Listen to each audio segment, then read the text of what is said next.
Өкінішке орай жеңіліске ұшыраған. Көк бұрышта Медет Бекмұхамбетов, дебютант, Өскемен қаласының тумасы. Бұл 61 келіге дейінгі салмақ дәрежесінде өтетін жекпе-жек. Бойлары, жасы, барлық сипаттамалары бойынша жігіттердің енді айна қатесіз деп айтайықшы, бір-біріне өте ұқсайды. Аяқ қолдарының ұзындығы, тағы да басқа белгілері бойынша айқасымыз басталды. Енді алғашқы соққыны кім жасайды? Бұл жігіттер бір-біріне барлау соққыларын жасап көрді. Әрі қарай айқастың сценарийін ширатып, бізге бір жақсы жарқын жекпе-жек ұсынамыз деп бағана сұхбаттарында айтқан болатын. Екеуі де дайынбыз деді. Жалындап тұр көздерінен оты. Жақсы, қазір Бекмұхамбетов алғашқы шабуылын ақырын ғана жасап жатыр. Медеттің бара-бара батыл шабуылдарына Серікбек қандай тосқауыл қоя алады? Медеттің партерде бұл тұста басымдығын байқадық. Жестко забивает сейчас Серика Байзакова. Медет сверху находится, пытается выйти он на лучшую позицию. Но вот теперь Серик берет инициативу, такая агрессивная у нас борьба в самом начале боя. И вот сейчас бойцы возвращаются в стойку, хотя видно было, что Серику чуть посложнее. Медет работает первым номером, Серик теперь уже выжидает, хочет сам какой-то контрприем сделать.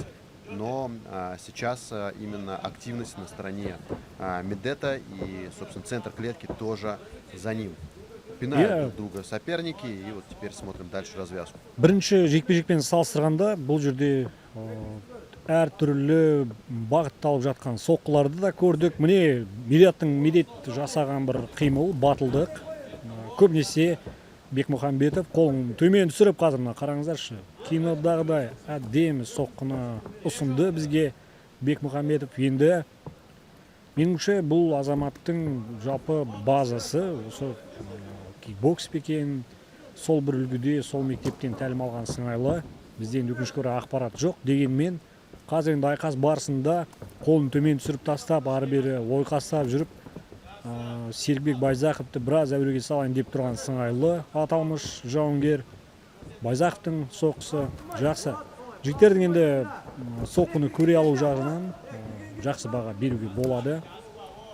Очень пока опасаются друг друга у нас спортсмены, ну, будем честными, обоим по 21 году. По сути, еще оба дебютанты, да, у Серика есть одно поражение в карьере, но, опять же, поражение не то чтобы многому учат, хотя многие так говорят, учат и победы тоже.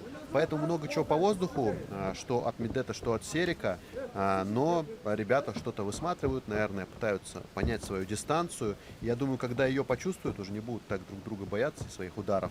И, собственно, в этот момент и начнется у нас какое-то лютое рубилово, я на это надеюсь. Опять же, повторюсь, это турниры серии Жекпи-Жек, и здесь мы ищем таланты. Так что, ребята, давайте активнее, потому что нам с Сериком нужны сейчас какие-то яркие, красивые нокауты, приемы. Жандарбеку Касимову нужны новые бойцы, которых мы можем поставить в основу.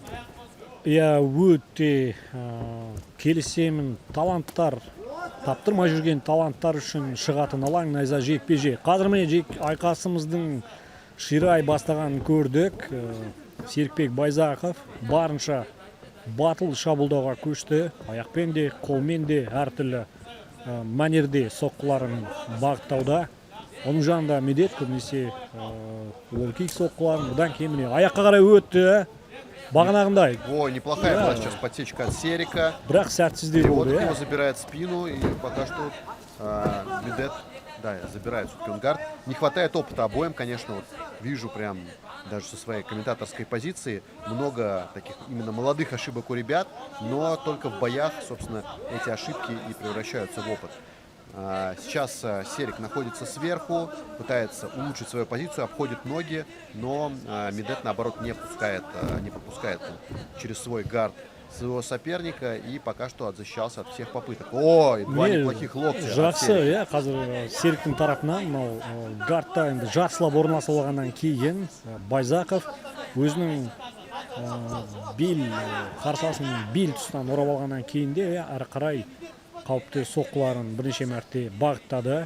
Ал Медет үшін қазір енді мына тұста тұрып кетуге талпыныс жасайтын түсінікті. Дегенмен жігіттер партерде жатса да, атап өту керек, партияда жатса да бізге өте бір қызықты мәнердегі айқасты ұсынуда. Довольно просто дает Серик встать своему Иә. сопернику. Тік тұрып Медет төбелесуге пользуется. кел деген сыңайлы алаң ортасына қарай екеуі де жақындады.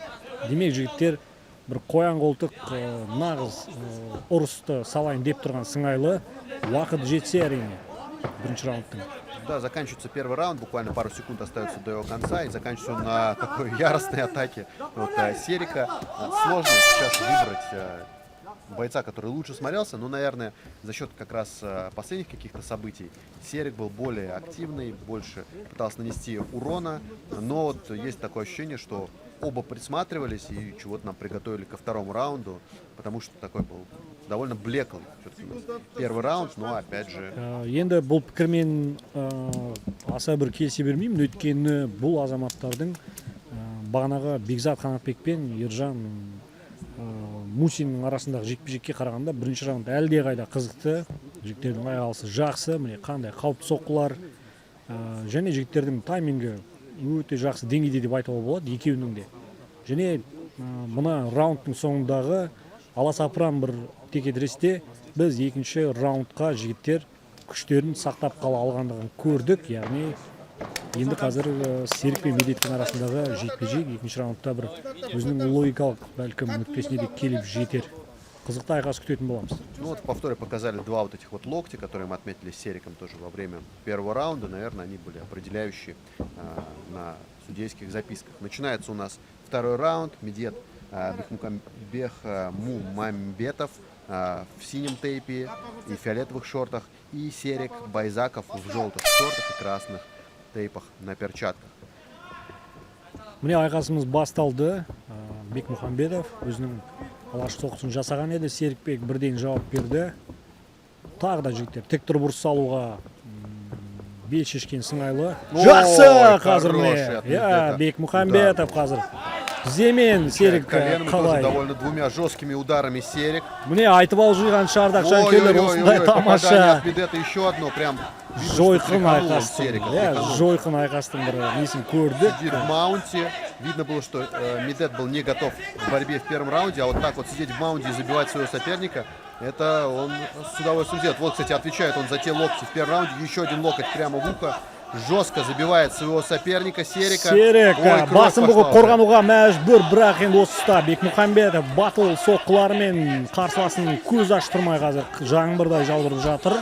Тот самый Жұдырығын. урон, за который как раз дают очки, очень много он наносит. Если в таком ключе продолжится поединок, то здесь уже будет оценка даже не 10-9, как обычно дают, а может быть и 10-8, потому что Серик просто защищается, причем Және жекпе-жек аяқталды. Иә, одна маленькая шындығында ошибка привела к финишу. Так шындығында бағанағы қазір бейне қайталасатын міндетті түрде көруіміз керек. Өйткені Медеттің өзі тіпті Серіктің соққысын өткізіп алғаннан кейін бір құлап барып, яғни шалқалай құлауға шақ қалып барып әрең тұрғандығын көргенбіз. Бірақ лезде есін жинады, қарымта қауіпті соққысын берді және партерде қарсыласына ешқандай мүмкіндік қалдырған жоқ. Құттықтаймыз, Медет Бекмухамбетов жеңімпаз бұл жекпе-жекте. Да, крутой финиш, и на самом деле вот это вот чувство, да, это называется убийцы в ММА, оно должно присутствовать у многих бойцов. Кровь почувствовал, нужно полностью выкладываться.